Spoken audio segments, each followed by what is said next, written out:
Good morning and welcome to our discussion. Today we are exploring a very old and famous question about a legendary figure from English folklore. Was Robin Hood a criminal who simply broke the law?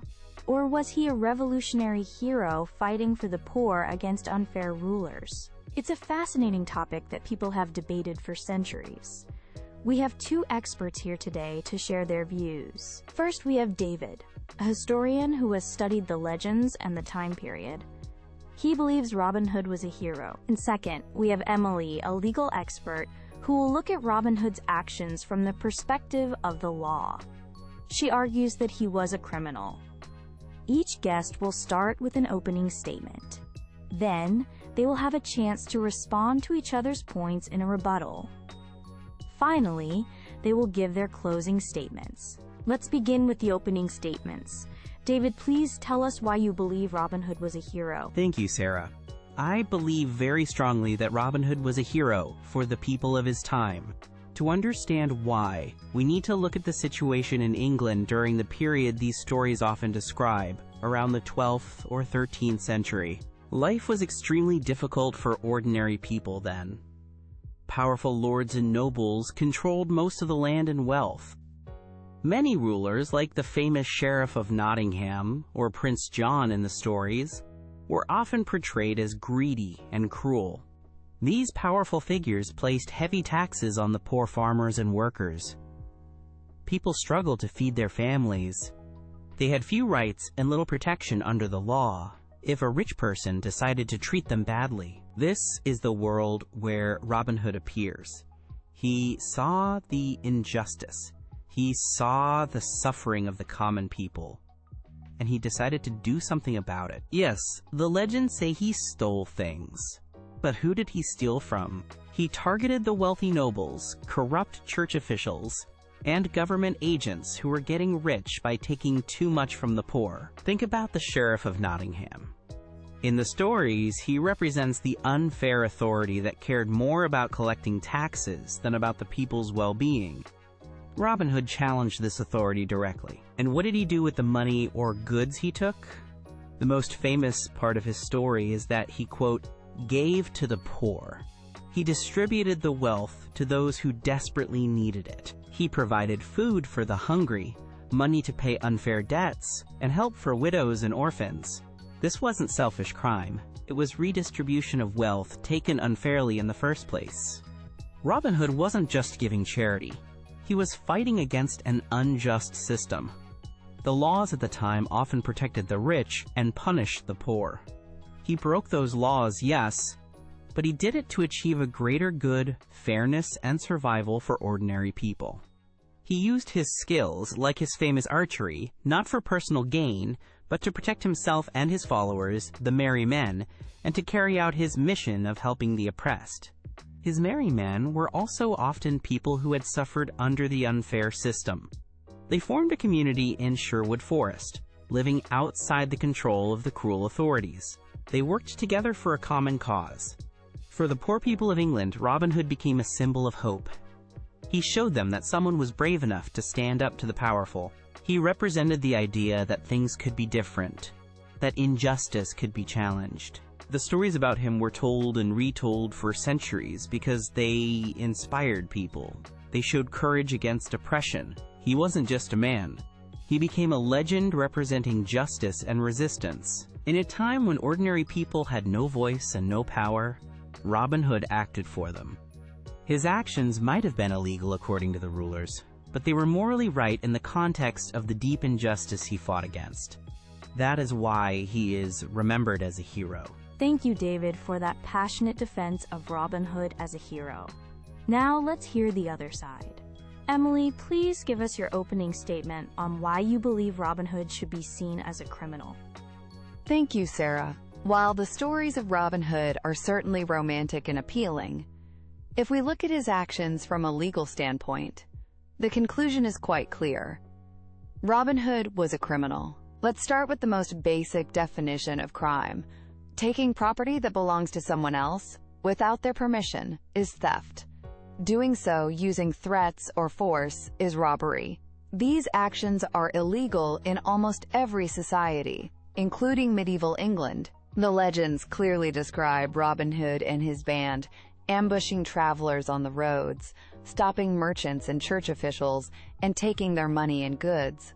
These are acts of highway robbery. David argues that Robin Hood stole from the rich and corrupt.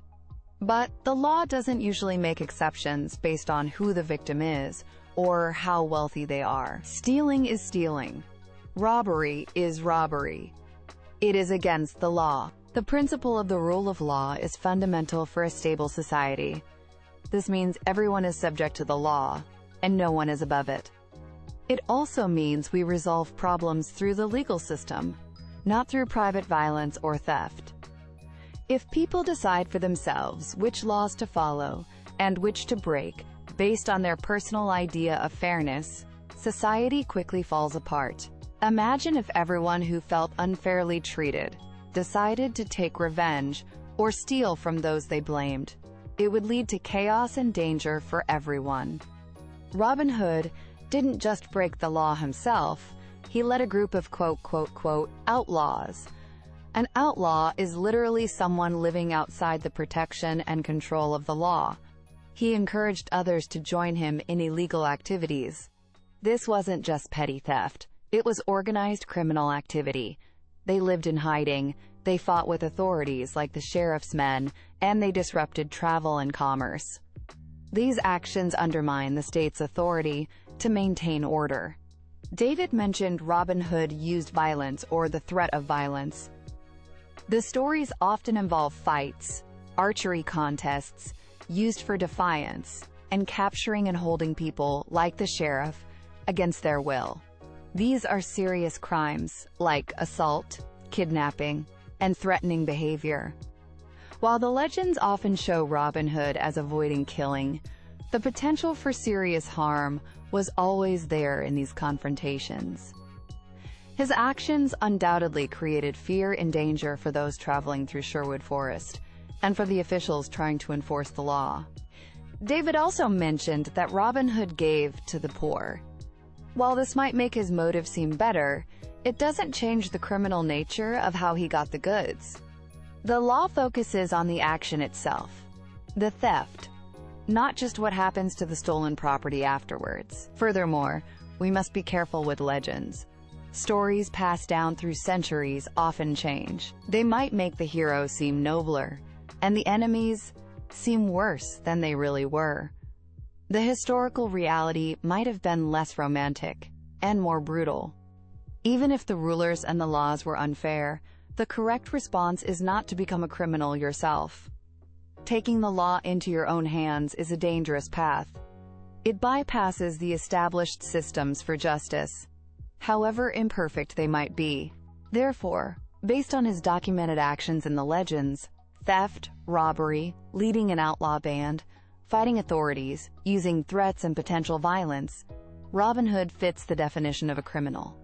Respect for the law is essential, and he operated outside of it.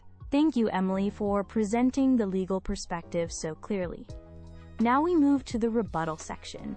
Each speaker will have a chance to respond to the points made by the other. Emily, you have the first rebuttal. David painted a picture of Robin Hood as someone forced into action by terrible injustice, helping the poor against cruel rulers. I understand this appeal, but good intentions do not make illegal actions legal or right. David says Robin Hood targeted the corrupt, but who decides who is corrupt enough to be robbed? Should individuals have the power to make that judgment and then act on it with force? That's a very dangerous idea. The legal system, even if flawed, aims to provide a process for determining guilt and punishment. Robin Hood acted as judge, jury, and enforcer all by himself. This is vigilantism, not justice. David emphasized giving to the poor, but did this stolen money truly solve the problem of poverty?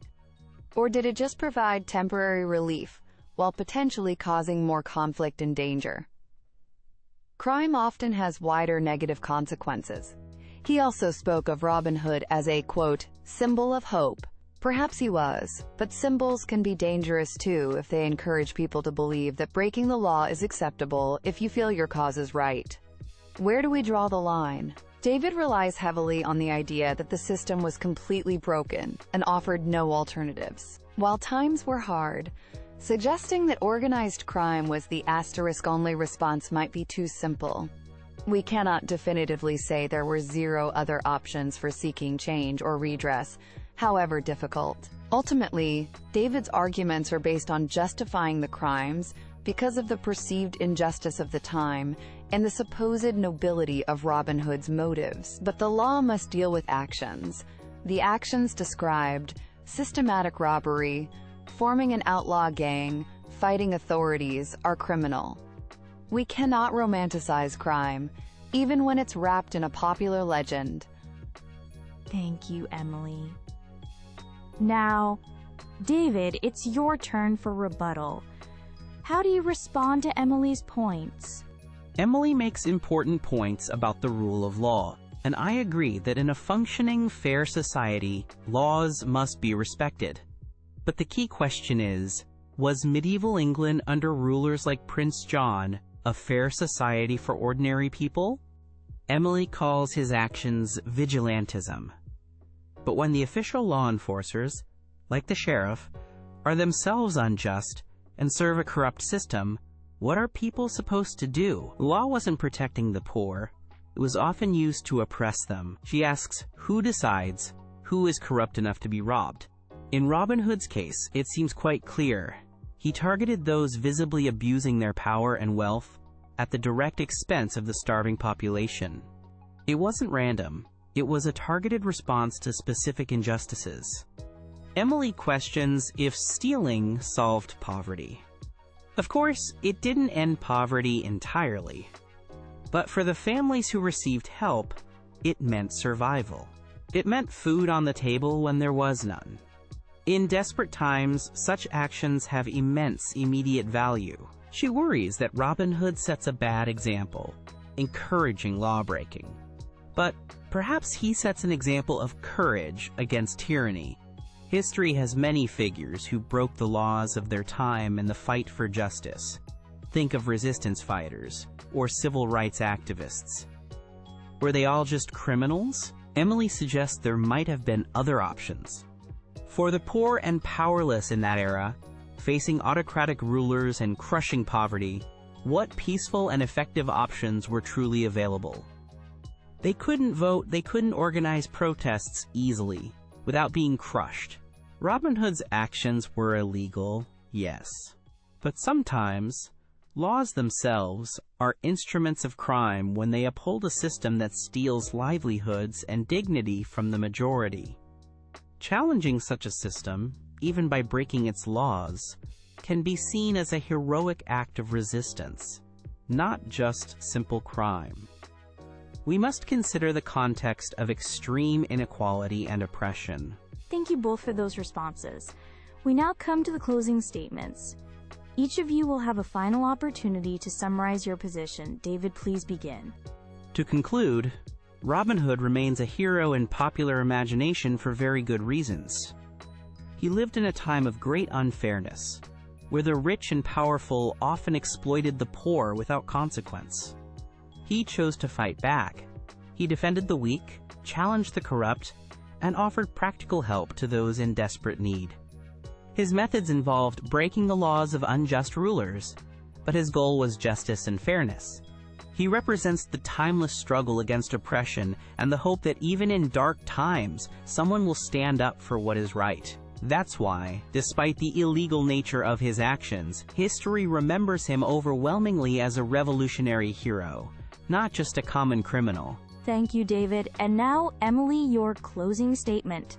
In summary, while the legend of Robin Hood is compelling, we must evaluate his actions based on fundamental legal principles.